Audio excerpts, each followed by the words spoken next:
हमारी शादी को लगभग 3 साल होने को थे। एक दिन अचानक पत्नी के मन में ख्याल आया कि क्या होगा अगर मैं अपने पति को छोड़कर चली जाऊं। पति का रिएक्शन क्या होगा या फिर वह क्या करेगा।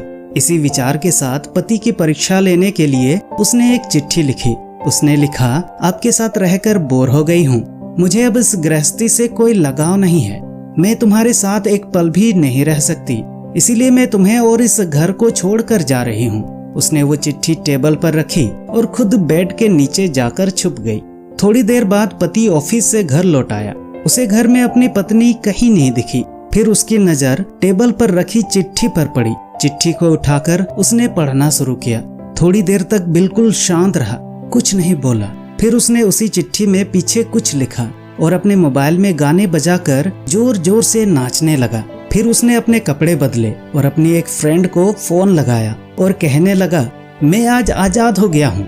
मेरी बीवी को आखिरकार ये एहसास हो गया है कि वह मेरे काबिल नहीं है, इसीलिए वह खुद ही मुझे छोड़कर हमेशा के लिए चली गई है और अब मैं आजाद हो गया हूँ। तुमसे अभी सामने वाले बगीचे में मिलना चाहता हूँ, फटाफट वहाँ आकर मुझे मिलो। ऐसा कहकर पति घर से बाहर निकल गया। दोनों आंखों में आंसू की धारा लिए पत्नी बेड के नीचे से बाहर निकली। उसके हाथ थर-थर कांप रहे थे। कांपते हाथों से उसने टेबल पर रखी वो चिट्ठी उठाई। उसने देखा कि उस पर पति ने कुछ लिखा था। आंसू पोंछते हुए उसने पढ़ना शुरू किया। अरे पगलेट, तुम्हें तो ठीक से छुपना भी नहीं आता।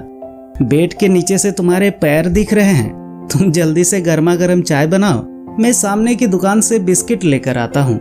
मेरे जीवन में खुशी तुम्हारे आने से है। आधी खुशी तुझे सताने में है और आधी तुझे मनाने में। आखिर लास्ट में तो हम दोनों ही साथ रहेंगे ना। कभी हम झगड़े, एक दूसरे की टांग खींचे, एक दूसरे को बुरा भला कहें, फिर भी एक दूसरे पर दादागिरी करने के लिए लास्ट में हम दोनों ही रहेंगे ना। जो बोलना है बोलो, जो करना है करो। जब चश्मे गुम जाएंगे तब एक दूसरे के चश्मे ढूंढने के लिए लास्ट में तो हम दोनों ही रहेंगे ना।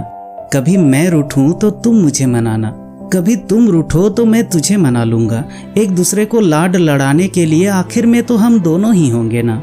जब नजर कम आएगा, सुनाई भी कम देगा, तब एक दूसरे में एक दूसरे को ढूंढने के लिए हम दोनों ही होंगे ना। जब घुटनों में दर्द बढ़ जाएगा, कहीं आना जाना भी बंद हो जाएगा, तब एक दूसरे के नाखून काटने के लिए तो हम दोनों ही होंगे ना। मेरे रिपोर्ट तो बिल्कुल क्लियर हैं। आई एम ऑल राइट बोलकर एक दूसरे को चिढ़ाने के लिए तो आखिर में हम दोनों ही होंगे ना। जब हम दोनों का साथ छूटेगा, अंतिम विदाई होगी, तब एक दूसरे को माफ करने के लिए हम दोनों ही होंगे ना। आखिर में सिर्फ हम दोनों ही होंगे ना। चिट्ठी खत्म होते होते बीवी का रो रो कर बुरा हाल हो गया था। उसे पता चल गया था कि उसका पति उसे कितना प्यार करता है। दोस्तों, अगर आपको भी ये कहानी पसंद आई है तो हमें लाइक, शेयर, सब्सक्राइब करना नहीं भूलिएगा। धन्यवाद।